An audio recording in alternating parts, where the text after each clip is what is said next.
आज की मूवी आपको नॉस्टैल्जिक फील कराएगी, बहुत सारी यादें ताज़ा करेगी, शायद फर्स्ट लव की याद दिलाए। मैंने मूवी को देखा तो मेरा दिन बन गया था, इतनी ब्यूटीफुल है। आज कुछ नया, फर्स्ट टाइम हम इस चैनल पर एनिमे एक्सप्लेन करेंगे। आज की हमारी मूवी का नाम फ्लेवर्स ऑफ यूथ। ये 2018 की एक बहुत ही ब्यूटीफुल सी एनिमे है। इसमें 3 स्टोरीज है जो हमें लाइफ के बारे में कुछ अलग अलग चीजें सिखा कर जाती है। अगर आपको ये वीडियो अच्छा लगता है तो प्लीज इस वीडियो को लाइक और कमेंट जरूर कर दीजिएगा। Now hold on to your seats और इस सफर का मजा लीजिए। मूवी स्टार्ट होने के बाद हमारी फर्स्ट स्टोरी आती है, जिसका नाम है शैनजान नूडल्स। हमारा मेन कैरेक्टर, जिसका नाम है जेम्स, एक बड़ी सिटी से यानी बीजिंग से अपने आप घर जा रहा था। एयरपोर्ट पर उसे सब कुछ यादें याद आती है। वो हमसे कहता है किसी कोल्ड सूप की तरह इस सिटी ने उसके सोल को बर्बाद कर दिया है। आसपास के लोग भी उसी तरीके से अपनी जिंदगी जी रहे हैं। उसे लगता है कि उसकी लाइफ में कुछ चीजें पीछे छूट चुकी है। अब जब वो घर जा रहा है तो शायद वो टेस्ट वापस आएगी। उसे सैनचान नूडल्स की याद आती है। हमें फिर सैनचान नूडल्स दिखाई जाती है जो उसके बचपन के लिए बहुत ही इम्पोर्टेंट थी। उसके मदर फादर उसके साथ नहीं थे। एक छोटे से गांव में वो अपनी दादी के साथ रहा करता था। यहाँ सब लोग अपनी फार्मिंग में बहुत सारी मेहनत करते थे।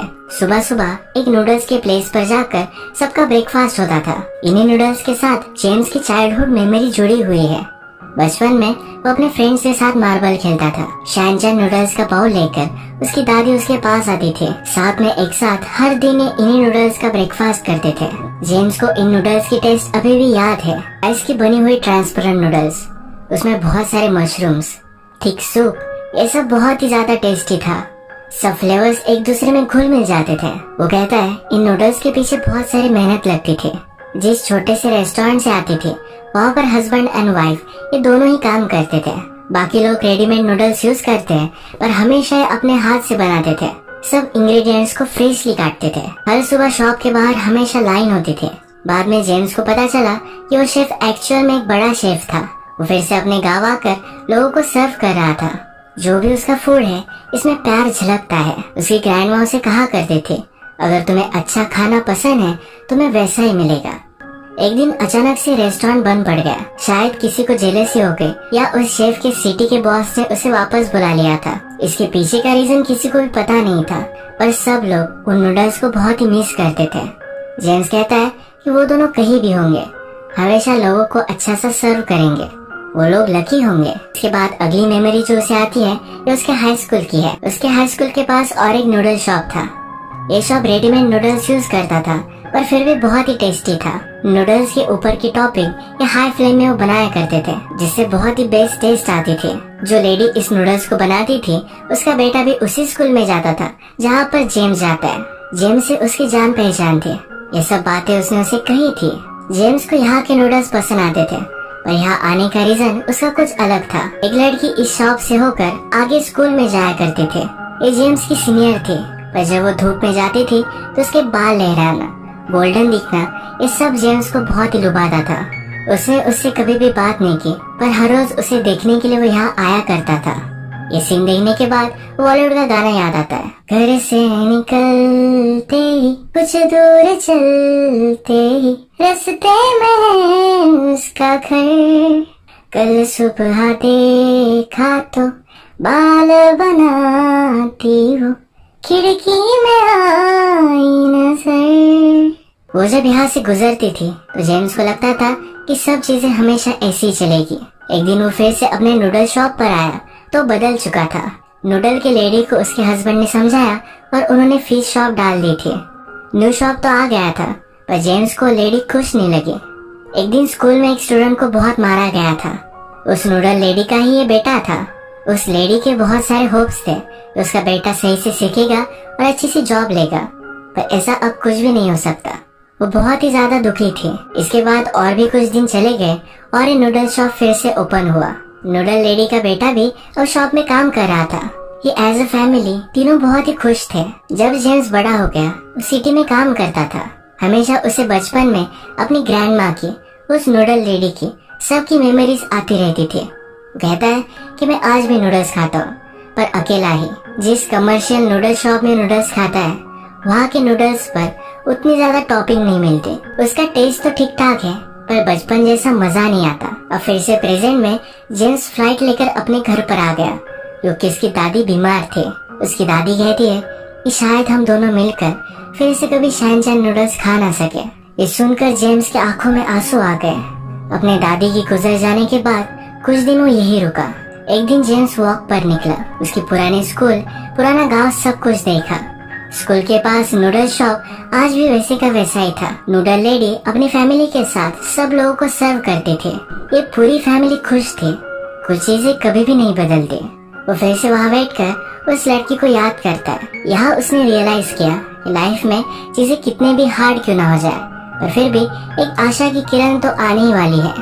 अपनी लाइफ को लेकर वो बहुत ही दुखी था, पर वो होपफुल है कि कभी ना कभी तो उसे खुशी मिलेगी ही। इस स्टोरी का यही मैसेज था। पास में हमारी बहुत सारी यादें थी। शायद आजकल जिंदगी उतनी सही नहीं चल रही, पर हमेशा हमें होप है कि जिंदगी अच्छी होगी, और वो हो भी जाती है। पर्सनली मेरे कुछ दिन बहुत ही खराब होते हैं, पर फ्यूचर के लिए हमेशा मैं होपफुल होता हूँ। इसी होप की वजह से मुझे बहुत ही अच्छी सी दुनिया नजर आती है, अच्छे दिन मिल जाते हैं। इस स्टोरी का यही मैसेज था। इसके बाद हम अगली स्टोरी पर बढ़ेंगे। इसका नाम है लिटिल फैशन शो। हमारे मेन कैरेक्टर का नाम है क्रिस्टी। क्रिस्टी हमसे कहती है, मुझे बचपन से अच्छे अच्छे कपड़े पहनना बहुत ही अच्छा लगता था। उसकी सिस्टर का नाम है लिली, और वो लिली से हमेशा कपड़े एक्सचेंज कर लेती थी। बाद में वो बहुत ही ज्यादा टॉल हो गई, तो ये कर नहीं पाई।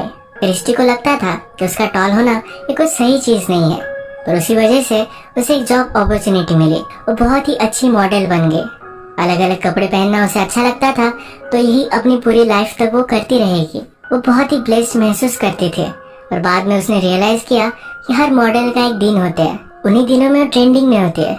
बाद में उसे कोई भी जॉब नहीं मिलता। ये फीलिंग उसके लिए बहुत ही हार्ड थी।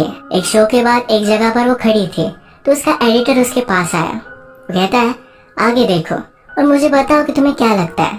जो भी चीजें उसे दिख रही थी वो उसने बता दी। एडिटर कहता है कि आज तुम जिस जगह पर हो वहाँ बहुत सारी लड़कियाँ पहुँचना चाहती है। क्रिस्टी कहती है, मैं इन सब बातों के मूड में नहीं हूँ, और वहाँ से चली जाती है। क्रिस्टी को पता नहीं था कि उसका नया एडिटर है। इस पर क्रिस्टी का मैनेजर उसे बहुत डांटता है। आज उसका बर्थडे था, तो उसकी सिस्टर लिली ने उसके लिए बहुत सारा खाना बनाया था। इसमें हैंडमेड केक भी था। उसे टेक्स्ट कर जल्दी घर आने के लिए कहती है, पर क्रिस्टी आज आ नहीं पाएगी क्योंकि उसके ऑफिस में उसके लिए बहुत ही बड़ी पार्टी रखी हुई है। क्रिस्टी के पास उसका कलीग आया जिसे वो पसंद करते थे। वो चाहती थी कि ये दोनों कुछ टाइम स्पेंड करे, पर वो हमेशा उसे इग्नोर करता था। ये दोनों बात कर रहे थे, तब एक नई मॉडल जिसका नाम है सिंडी उनके पास पहुंचती है। वो क्रिस्टी से कहती है, मैं तुम्हारी बहुत बड़ी फैन हूँ, क्या तुम मुझे फ्यूचर के लिए कुछ टिप्स दे सकते हो। क्रिस्टी को कुछ भी याद नहीं आ रहा था। सिंडी को बुला लिया गया तो वहाँ से चली गई। क्रिस्टी के कलीग को सिंडी बहुत ही पसंद आई थी। वो कहता है कि वो बहुत ही फ्रेश थी। मॉडल बनने के लिए जो भी चाहिए ये सब चीजें उसमें थी। इस बात से क्रिस्टी फ्रस्ट्रेटेड हो गई और उसने बहुत ही ज्यादा ड्रिंक कर लिया।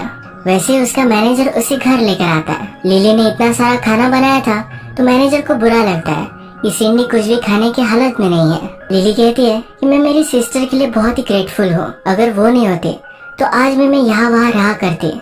एक्चुअल में इनके पेरेंट्स की डेथ हो चुकी थी। ये दोनों अलग अलग रिलेटिव्स के पास रहते थे। क्रिस्टी जब मॉडल बन गई तो अपनी सिस्टर लिली का ख्याल रखती है। अगले दिन क्रिस्टी का शूट था, पर हैंगओवर थी तो इस वजह से उठ नहीं पाई। इस शो में क्रिस्टी की जगह जो न्यू मॉडल थी जिसका नाम था सिंडी, उसे उन्होंने ले लिया। ये चूज करने वाला भी क्रिस्टी का कलीग ही था। इस बात से क्रिस्टी बहुत ही ज्यादा डिस्टर्ब हो चुकी थी। अब थोड़े दिनों बाद फैशन शो आने वाला है, इसके लिए वो बहुत ही ज्यादा मेहनत लेगी। उसकी सिस्टर लिली को कपड़े डिजाइन करना बहुत ही अच्छा लगता है। वो क्रिस्टी के लिए केयर करती है, तो कहती है कि तुम्हें इतनी ज्यादा मेहनत नहीं लेनी चाहिए, अपने आप का भी तुम ख्याल रखा करो, आजकल तुम ज्यादा कुछ खाती भी नहीं। क्रिस्टी गुस्सा होकर कहती है कि तुम अपना ख्याल रखो, मैं खुद का देख लूंगी। अपनी ब्यूटी को मेंटेन करने के लिए क्रिस्टी बहुत ही ज्यादा मेहनत लेती थी। हमेशा जिम में जाते थे। उसने खाना पीना बहुत ही मिनिमम कर दिया था। अब फैशन शो का डे आया। इसमें क्रिस्टी और सिंडी एक दूसरे की कॉम्पिटिटर थे। क्रिस्टी ने खुद को बहुत ही स्ट्रेस्ड आउट कर दिया था, तो अचानक से उसका सर दुखने लग गया। वो ऐसे ही रैंप पर गई तो चक्कर आने की वजह से नीचे गिर जाती है। अब उसे लगता है कि उसका करियर खत्म हो चुका है। वो जब हॉस्पिटल में एडमिट थी तो उसके सपने में उसकी मदर आई। वो इन दोनों सिस्टर्स के लिए कपड़े डिजाइन कर रही थी। यही चीज अब लिली भी करती है। लिली चाहती है कि उसकी डिजाइन किए हुए कपड़े अगर किसी को खुश करे तो वो भी खुश रहेगी। क्रिस्टी को अब लग रहा था कि उसका करियर ओवर है और कुछ अलग करना चाहते थे। वो लिली से कहती है, मैं भी तुम्हारी तरह कपड़े डिजाइन करूंगी, इस पर लिली बहुत ही ज्यादा गुस्सा हो गई।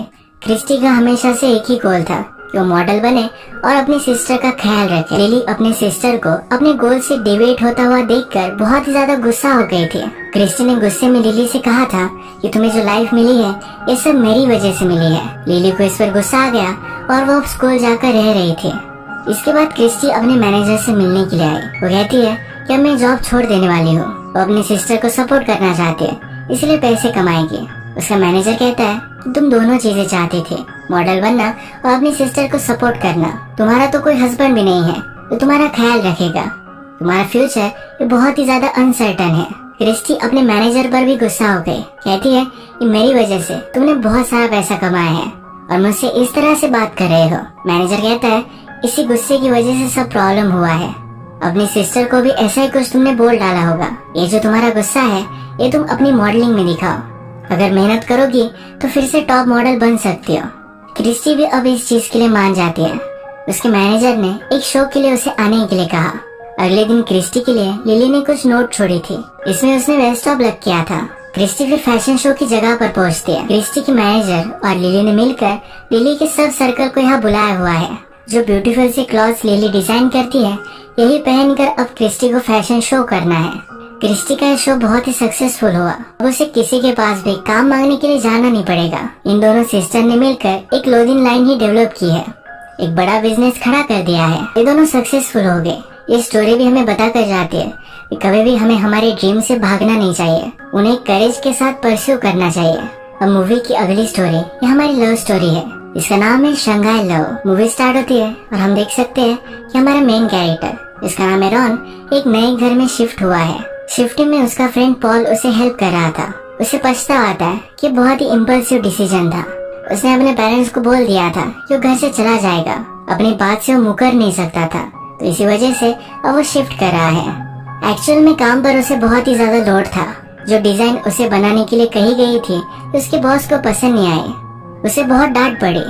जब वो घर पर आया तो उसकी मदर उसे इरिटेट कर रही थी। इसी वजह से गुस्से गुस्से में वो घर से निकल गया। उसकी नई बिल्डिंग से उसके ग्रैंड माँ का घर दिखता है। उसका फ्रेंड पूछता है क्या अभी भी तुम्हारी ग्रैंड पा वही रहती है? ये जगह देखकर उन्हें अपने बचपन की याद आती है। शिफ्टिंग के सब सामान अनपैक करते हुए रॉन को एक कैसेट मिली। उसे याद आया कि ये कैसेट तो सिया के पास थे, जो उसकी बेस्ट फ्रेंड हुआ करते थे। पॉल कहता है कि एक दिन मैं तुम्हारे घर आया था, तुम बहुत ही बिजी थे तो तुम्हारी मदर को मैंने दे दी थी। इसके बारे में रॉन को कुछ भी पता नहीं था। इस कैसेट का मैसेज उसके लिए बहुत ही ज्यादा इम्पोर्टेंट है, पर आजकल का जमाना डिजिटल का है। उसमें कैसेट प्लेयर उसे कहीं भी मिलने नहीं वाला। इसी कैसेट प्लेयर को ढूंढने के लिए वो हर जगह पर भागने लगता है। इसके बाद हमें उसका पास्ट पता चलता है। रॉन, सिया और पॉल बेस्ट फ्रेंड्स थे। बचपन में हमेशा एक साथ ही रहते थे। सिया दिल की बहुत ही अच्छी थी। रॉन के ग्रैंडपा के लिए उसने चश्मा बनवाया था। ग्रैंड मदर को गार्डनिंग में हेल्प करती थी। रॉन, सिया और पॉल ये तीनों फ्रेंड्स मिलकर हमेशा गाने सुना करते थे। एक दिन ये ऐसे गाना सुन रहे थे तो पॉल सिया से बिस्किट मांगता है, पर बिस्किट सिया रॉन को देती है। इस पर पॉल ने कहा कि मुझे हमेशा से मालूम था कि तुम रॉन को पसंद करते हो। इस पर रॉन एम्बैरस हो गया और पॉल चिल्ला चिल्ला कर सारे घर में बता देता है। रॉन के ग्रैंडपा भी उसका बहुत मजाक उड़ाते हैं। सिया जब घर जा रही थी तो अचानक से उसका पैर लचक गया। रॉन फिर उसे अपने कंधे पर उठाकर घर लेकर जाता है। वो कहती है कि शायद मैं कल स्कूल नहीं आऊंगी। उसने उसे एक कैसेट दी। कहा कल जो भी होगा इस कैसेट में रिकॉर्ड कर लेना। रिकॉर्ड करते हो कुछ फनी चीजें बोलना, यानी मैं बार बार सुन पाऊँ। अगले दिन बेचारा रॉन ये रिकॉर्ड करते करते पकड़ा गया। ये कैसेट उसने सिया को दी। अगले दिन सिया फिर से उसे वापस करती है। कहती है मैंने तुम्हारे लिए एक मैसेज रिकॉर्ड किया है जो घर जाकर तुम सुनना। इसके बाद इन दोनों की इसी तरीके से बातचीत शुरू हो गई। दोनों हमेशा कैसेट में मैसेज रिकॉर्ड कर सुना करते थे। सिया ने रॉन से पूछा कि आगे चलकर तुम्हें क्या करना है। रॉन कहता है मुझे एक बिल्डिंग बनानी है जहाँ पर तुम, मैं और पॉल हम सब रह पाए। हम तीनों हमेशा सॉन्ग सुनेंगे। इसी तरीके से अलग अलग चीजों के बारे में बात करते हैं। एक दिन सिया रॉन और पॉल को बताती है कि उसे एक अलग स्कूल में जाना है। इसके लिए उसे एक एंट्रेंस एग्जाम देनी पड़ेगी जो बहुत ही ज्यादा हार्ड है। रॉन कहता है कि वो स्कूल तो बहुत ही दूर है। सिया ने कहा कि हमारी फैमिली को मूव करना पड़ेगा। सिया ये नहीं चाहती थी, उसके फादर ने उसे फोर्स किया, तो इसी वजह से ये सब उसे करना पड़ रहा था। रॉन बहुत ही ज्यादा सैड था। जब अपनी फैमिली के साथ वो डिनर कर रहा था तो उसके फादर पूछते हैं ऐसा क्या हुआ। वो सब कुछ पता रहता है। फादर कहते हैं तुम्हें भी उसकी तरह पढ़ाई करनी चाहिए। रॉन एग्री करता है, कहता है मैं भी अब उसी स्कूल में जाऊंगा। फादर कहते हैं कि तुम्हारे लिए पॉसिबल है, तुम अगर सही से मेहनत करोगे तो 100% अचीव कर सकते हो। अगर तुम्हें एडमिशन मिल गए तो हम भी स्कूल के पास रहने के लिए चले जाएंगे। अब रॉन ने डिसाइड कर ही लिया था तो अब क्या था, उसने बहुत ही ज्यादा मेहनत की, किसी भी चीज को इम्पोर्टेंस नहीं दिया। वो पॉल और सिया से भी बहुत ही कम ही मिलता था। रॉन ने सिया को लास्ट टाइम कैसेट वापस कर दी थी। सिया अब रॉन से मिल नहीं पा रही थी, तो यही कैसेट उसने पॉल को दी, कहा कि उसे जाकर देकर आओ। पॉल ये देने के लिए गया तो रॉन उससे मिलने नहीं वाला था। उसने रॉन की मदर को ये दे दी। मदर ने बात रॉन को बताई थी, पर तब वो स्टडी कर रहा था तो उसका कंसंट्रेशन उसमें ही था। वो इस कैसेट के बारे में कम्प्लीटली भूल चुका था। इसके बाद एंट्रेंस एग्जाम हुए। जब रिजल्ट आया तो रॉन को एडमिशन मिल चुका था। वो बहुत खुश था। भागते भागते डायरेक्टली सिया के घर पर ही पहुंचा। सिया घर पर नहीं थी तो उसके नेबर ने कहा कि उसका एडमिशन नहीं हुआ। इसी वजह से उसके फादर बहुत ही ज्यादा गुस्सा थे। उन्होंने उसे बहुत मारा, तो अब वो हॉस्पिटल में है। रॉन को बहुत बुरा लगता है कि सिया का एडमिशन नहीं हुआ। उसने जो भी चीजें की ये सिर्फ सिया के लिए की। जिस स्कूल में वो जाने वाला है उसके आसपास उसके पेरेंट्स को घर लेना पड़ता है। सब सामान लेकर जब वो जा रहे थे तभी ब्रिज पर उसे सिया देखी। वो उसे दूर से गुड बाय कर देती है। इसके बाद थोड़े साल गुजर गए। एक दिन रॉन, सिया और पॉल उसे ग्रैंड माँ के यहाँ मिले थे। पहले बहुत बातें करते थे, पर अब टाइम गुजर चुका तो एक दूसरे की पर्सनल लाइफ के बारे में उन्हें पता नहीं है, तो इस बार कुछ भी बात नहीं कर पाते। इस मूवी ने इस बात को बहुत ही अच्छे से पॉइंट आउट किया है। मैं खुद मेरे फ्रेंड को 4 साल बाद मिलने के लिए गया था, तो हम दोनों में एक ऑकवर्डनेस थे। उस दिन मुझे बहुत ही बुरा लगा था, पर बाद में मैं उससे फिर से मिला, तब हम दोनों बहुत ही फ्री थे। दिन भर हमने सिर्फ बातें की थी। So look at the bright side, सब कुछ ठीक भी हो जाता है। फिर से हम मूवी की तरफ बढ़ते हैं। इस डिनर के बाद सिया रॉन के पास आकर बैठी। उसने नोटिस किया कि रॉन के पास सीडी प्लेयर है। सिया उसे कहती है कि मैंने तुम्हें जो कैसेट दी थी इसे तुम इग्नोर कर देना, इसके बारे में ज्यादा कुछ सोचो मत। रॉन के हेडफोन थे तो ये बात वो सुन नहीं पाया। और फिर से हमें प्रेजेंट दिखाया जाता है और अभी अभी रॉन को इस कैसेट के बारे में पता चला है। हवा ढूंढकर अपने कैसेट प्लेयर को ढूंढ ही लेता है। इसमें सिया का मैसेज था जिसमें उसने कहा था कि उसकी फ्रेंडशिप को बहुत ही वैल्यू करती है। लाइफ में आगे तो बढ़ना चाहती है पर अपने फ्रेंड्स के साथ। वो नए स्कूल में नहीं जाना चाहती, रॉन के साथ ही रहना चाहती है। तो एंट्रेंस एग्जाम में खुद से वो फेल हो जाएगी। रॉन को सुनकर बहुत पछतावा होता है। वो अपने जॉब से सेटिस्फाइड नहीं था, तो वो फिर से ना बचता है, तो इसलिए उसने जॉब छोड़ दिया। अपने ग्रैंड माँ के यहाँ एक बड़ा सा मॉडल उसने डाला। उसने हमेशा से कहा था कि तीनों फ्रेंड्स एक ही बिल्डिंग में रहेंगे, तो अब उसने बड़ा सा मॉडल ही क्रिएट किया है जिससे बिजनेस भी होगा और वो फ्री में रह सकता है। वो यहाँ अपने फ्रेंड पॉल के साथ रहता था। सिया अपने एजुकेशन के लिए अमेरिका गई थी। अब इतने साल बाद जब वो वापस आए तो डायरेक्टली रॉन के पास ही आती है। ये दोनों एक दूसरे से मिल चुके हैं और इनकी लव स्टोरी कंप्लीट हो गई है। इसी ब्यूटीफुल से मोमेंट पर ये मूवी एंड होती है। ये मूवी मुझे तो बहुत अच्छी लगी। अगर आपको वीडियो अच्छा लगा तो प्लीज इस वीडियो को लाइक कर दीजिएगा। मैं बहुत सारी मूवीज लेकर आता रहता हूँ, तो प्लीज इस चैनल को सब्सक्राइब कर दीजिए और बेल नोटिफिकेशन आइकन दबाना मत भूलिएगा। फिर से मिलेंगे और एक नई मूवी के साथ। तब तक के लिए थैंक यू और आप अपने आप का ख्याल रखिए।